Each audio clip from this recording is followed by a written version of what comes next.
kabarnya hari ini? Semoga semuanya dalam keadaan yang baik-baik saja ya. Karena hari ini kita akan mulai pelajaran kita, jadi semuanya harus tetap semangat.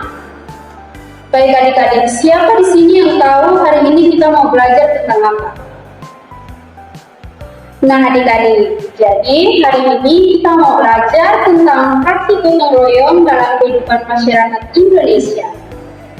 Adik-adik, siapa di sini yang tidak suka kerjasama atau gotong royong? Coba kalian bayangkan bagaimana jika suatu pekerjaan, apalagi pekerjaan yang berat, hanya dikerjakan oleh satu orang saja. Pasti akan sangat berat dan membutuhkan waktu yang lama kan adik-adik? Jadi kerjasama ini adalah hal yang sangat penting.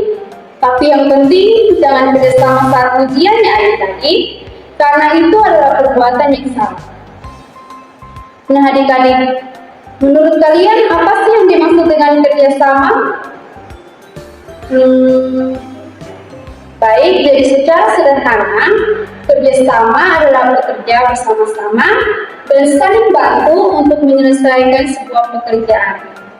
Nah, itu yang disebut dengan kerjasama. Adik-adik, ternyata kerjasama ini ada beberapa kategorinya berdasarkan kepentingan atau urgensinya. Menurut adik-adik, apa sih jenis-jenis kerjasama? Yuk adik-adik, simak penjelasan berikut ini. Yang pertama, kerjasama spontan. Apa sih kerjasama spontan? Kerjasama spontan merupakan bentuk kerjasama yang dilakukan tanpa direncanakan terlebih dahulu dan tanpa mengharapkan imbalan atau pamrih. Contohnya, ketika seorang guru meminta para peserta didik secara berkelompok dengan teman sebelahnya untuk mengerjakan soal tertentu atau untuk berdiskusi. Jenis kerjasama yang kedua yaitu kerjasama langsung. Apa sih yang dimaksud dengan kerjasama langsung? Adik-adik, jadi kerjasama langsung merupakan bentuk kerjasama yang telah diarahkan atau diperintahkan sebelumnya oleh atasan, penguasa, atau pemimpin. Contohnya, para mahasiswa di suatu universitas ditugaskan untuk melaksanakan KKN atau kuliah kerja nyata di suatu daerah pedesaan sebagai pengabdiannya kepada masyarakat dan syarat kelulusan. Jenis kerjasama yang ketiga yaitu kerjasama kontrak. Adik-adik, kerjasama kontrak merupakan bentuk kerjasama berdasarkan adanya motif tertentu dan biasanya terdapat perjanjian di mana perjanjian itu harus ditaati oleh pihak-pihak yang bersangkutan. Apa sih contoh kerjasama kontrak? Jadi contoh dari kerjasama kontrak adalah seorang pekerja pabrik. Dia dapat memperoleh gaji atau upah dari hasil pekerjaannya. Dia harus menaati peraturan dan mampu bekerja sama dengan sesama pekerja. Dan dia harus taat dengan mandor dengan ketentuan yang diatur melalui kontrak kerja. Dan jenis kerjasama yang keempat yaitu kerjasama tradisional. Apa sih kerjasama tradisional? Nah, kerjasama tradisional merupakan bentuk kerjasama yang tercipta karena adanya sebuah adat atau kebiasaan yang telah turun-temurun dalam masyarakat. Misalnya, di masyarakat suatu daerah ada kebiasaan membersihkan selokan menjelang perayaan hari keagamaan. Maka semua masyarakat harus datang untuk bersama-sama membersihkan selokan tersebut. Oke adik-adik, di sini kakak ingin bertanya, dalam kerjasama, siapa di sini yang suka meremehkan temannya? Dan siapa di sini yang dalam kerjasama selalu egois sehingga tidak mengerti dengan kondisi temannya? Adik-adik, perlu kita ketahui bersama bahwa sikap seperti itu adalah sikap-sikap yang harus kita hindari. Karena apa? Karena sikap seperti itu adalah sikap-sikap yang tidak baik. Lalu, pertanyaannya, sikap seperti apa yang harus kita miliki dalam kerjasama? Mari adik-adik, kita tetap semangat mendengarkan penjelasan-penjelasan berikut ini. Yang pertama, kesetaraan. Nah adik-adik, apa sih makna dari kesetaraan?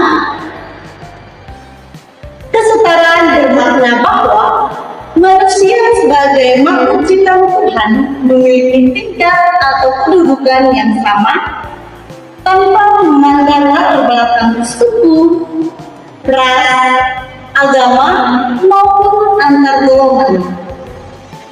Jaminan keadilan dan kesetaraan di Indonesia diatur dalam pasal 27 ayat 1 Undang-Undang Dasar Negara Republik Indonesia tahun 1945 yang berbunyi, segala warga negara bersama kedudukannya diatur dalam hukum dan pemerintahan dan wajib menjunjung hukum dan pemerintahan itu dengan tidak ada kecualinya.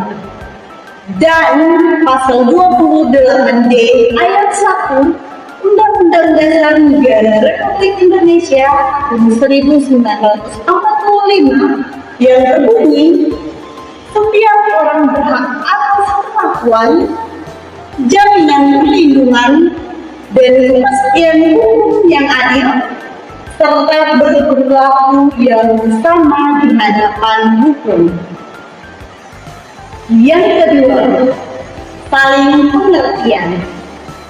Nah adik-adik, apa sih makna dari pengertian? Pengertian merupakan sebuah realisasi kesadaran akan faktanya kehidupan yang tidak selalu sama dan setara.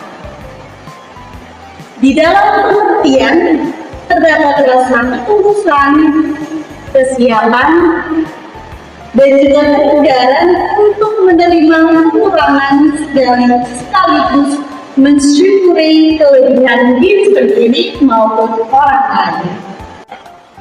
Yang ketiga, sikap toleransi. Oke adik-adik, apa sih makna dari sikap toleransi? Nah, sikap toleransi berarti menahan diri, bersikap sabar, membiarkan orang lain berpendapat lain, dan berhati-hati untuk orang-orang yang berpendapat lain. Nah adik-adik, jika dalam setiap warga negara mengedepankan sikap toleransi antar sesama, maka harmonisasi keberagaman akan terasa sangat indah dan mampu mewujudkan nilai persatuan dan kesatuan. Oke adik-adik, hal ini merupakan perwujudan dari nilai dasar Pancasila yang ketiga, yaitu persatuan Indonesia. Nah adik-adik, kerjasama yang sudah kita dengar tadi sangat berkaitan dengan gotong royong. Gotong royong merupakan salah satu nilai penting yang menggambarkan semangat kebersamaan masyarakat Indonesia.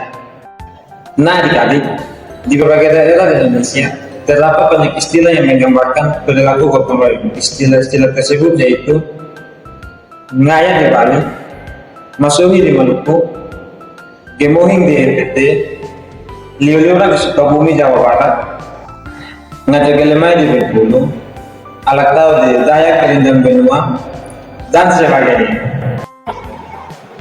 Adik-adik, dalam nilai gotong royong, banyak nilai yang bisa kita dapatkan. Adik-adik tahu nilai apa saja? Nah, yang pertama, nilai kebersamaan. Apa sih nilai kebersamaan? Jadi, dalam aktivitas gotong royong terbentuk semangat kerjasama. Artinya, individu atau masyarakat tanpa paksaan atau sukarela bersama-sama membantu orang lain maupun untuk kepentingan umum atau masyarakat yang dapat dirasakan manfaatnya secara bersama-sama. Yang kedua, nilai persatuan. Apa sih makna nilai persatuan? Jadi, kebersamaan yang timbul dari seluruh lapisan masyarakat akan menciptakan rasa persatuan tanpa memandang kepentingan pribadi atau golongan dan latar belakang pada individu dalam lingkungan masyarakat. Yang ketiga, nilai rela berkorban. Kalau nilai rela berkorban maknanya apa sih? Nah, jadi kegiatan gotong royong dilaksanakan pada nilai dan sifat rela berkorban. Hal ini berkaitan dengan berbagai macam pengorbanan yang dilakukan oleh setiap individu dalam masyarakat, baik berupa waktu, tenaga, pikiran, ide, bahkan harta terlaksananya kegiatan gotong royong. Yang keempat, nilai tolong menolong. Kalau nilai tolong menolong, ini maknanya apa sih? Jadi adik-adik, salah satu tujuan dalam mewujudkan kegiatan gotong royong ialah untuk saling membantu antar sesama anggota masyarakat. Nah, adik-adik, demikian penjelasan kita yang diberikan pada hari ini. Semoga semangat kerjasama dan gotong royong dapat kita hidupkan dalam kehidupan kita setiap hari. Sampai jumpa.